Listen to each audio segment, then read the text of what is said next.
Hey guys, today I am taking a second look at the eBay gimbal. I've been using it since February, since about Mardi Gras, so I've got a better understanding of its strengths and weaknesses now. For those of you that are tuning in perhaps a year later, 2 years later, I've used the gimbal for about 4 months. So, what's good about it? I really do believe that it does a good job stabilizing an image. It'll take your GoPro, it'll twist it, it'll turn it, it'll get it level with the ground, unless you're doing crazy aerobatics. Generally, I'm very pleased with the video that comes out of it. For about 2 months, I used this just as a normal gimbal to stabilize the video, keeping the camera level with the ground, not using any sort of pitch or roll control. After about 2 months, I plugged in a servo cable, and I was able to control the pitch of the gimbal with a knob on my Taranis. That is by far the greatest thing I've done with the gimbal since setting it up. Now I can fly over stuff and look straight down. If I'm ever coming in for a landing in FPV, some pilots may experience the same sort of issues I do, where you don't quite know if you're clear beneath you. There might be cars or people or uneven terrain or a bush or something.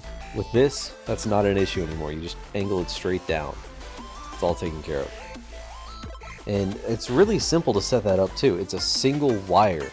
And you can see here, it goes from your gimbal control board down to your receiver.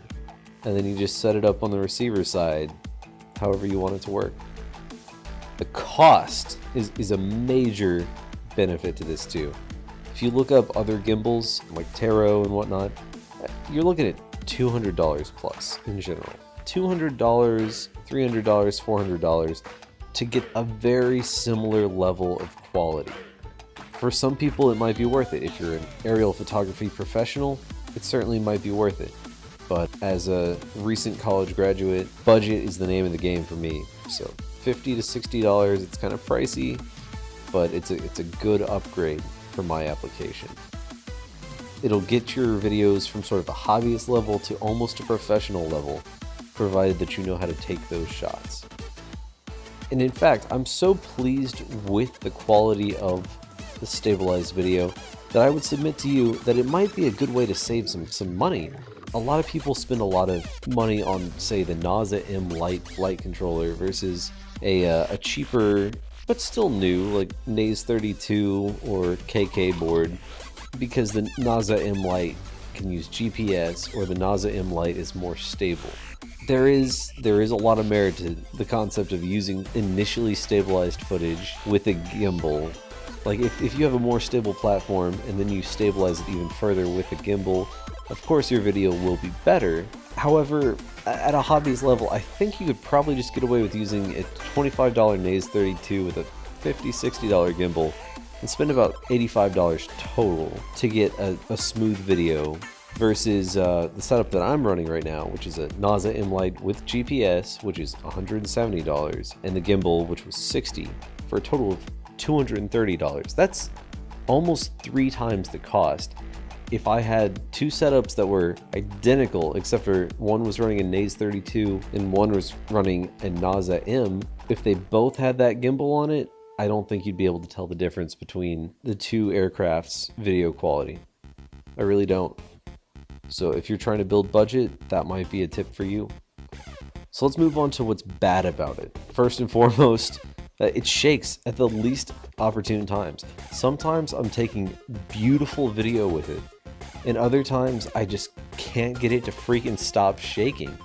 Or sometimes it'll be in high wind, and I guess the GoPro catches the wind or whatever, and it just makes it so frustrating to fly, because one, if you're flying FPV off of your GoPro mounted on the gimbal, it makes your video feed very difficult to discern. 2, that video is garbage, even with expensive stabilization like After Effects. It's almost impossible to edit that out. You just have to reshoot it, and that's a huge pain. So when does it shake? It shakes when you touch it, like you can see here. It shakes when it's at its pitch or roll limits. It also might shake in a high wind. I think that might be the case. And also, there might be some firmware issues. So to fix that, I'm actually going to be making a part 3 gimbal video, which you'll be able to click on here. You'll be able to click on it here, take a click as soon as that's uploaded, and you'll be able to see my experience with trying to upgrade the firmware. Secondly, in terms of build quality, the flimsy aluminum brackets that come with it, they're pretty good in general, but if you're going to be crashing a lot, it's not ideal. Simple solution, be a better pilot. Take less risks. It's an aerial photography platform if you're putting a gimbal on it, so don't fly stupid. It's not a 250. That's simple. Also, this style of gimbal seems like it was designed to fit under a DJI Phantom. You'll see this in the more expensive Zenmuse Tarot gimbals, but this clone has kept the same exact form factor. I don't fly a Phantom, so that doesn't really do a whole lot for me. I'm not really interested in having a big under-mounted camera. I want one that's mounted on the front. I want a front-mounted gimbal. So my temporary solution, I found this guy on YouTube, which you can click on that video and it'll take you right to this video that I'm referencing right now. But this gentleman found a way to turn the camera around and mount it to sort of make a quasi front mount gimbal, which works alright, provided that you're not using incredibly large props. If you're using large props, it'll cause all kinds of problems for you. But moving right along, as a more permanent solution, I'm going to 3D print a gimbal mount, mimicking the TBS Discovery's front-mounted gimbal. So in that way, I'll be able to eliminate, hopefully, this business of using brass risers, 2 layers of aluminum to come over and mount the camera. Hopefully I'll be able to just have the camera with the 2 motors attached directly to the front of my quadcopter. Anyway, take a look in the 3rd video, and you'll be able to see how successful I was at that. So, in conclusion, would I purchase this gimbal again? And the answer to that is almost certainly yes. With a little more experimentation, I believe I could do wonderful, wonderful, wonderful things with it before editing. I could do wonderful things with it before editing even. In terms of gimbals, this gimbal is the closest thing to being in my budget on the market right now. If you're a hobbyist on a budget, a student, or conscious of your RC expenditures, this might be an option for a strongly recommended upgrade for a quadcopter that's probably about 400 millimeters or larger. I absolutely love to help people out in the community, to make these videos for you, the viewer, to sort of inform you, is this a good purchase? Is this a good idea? If you have any questions or problems, do not hesitate to leave me a comment, shoot me a message, anything like that, and I'll do my best to get back to you. I'm active on Facebook groups, I'm active on Reddit, on several forums, so you may bump into me and not even know it.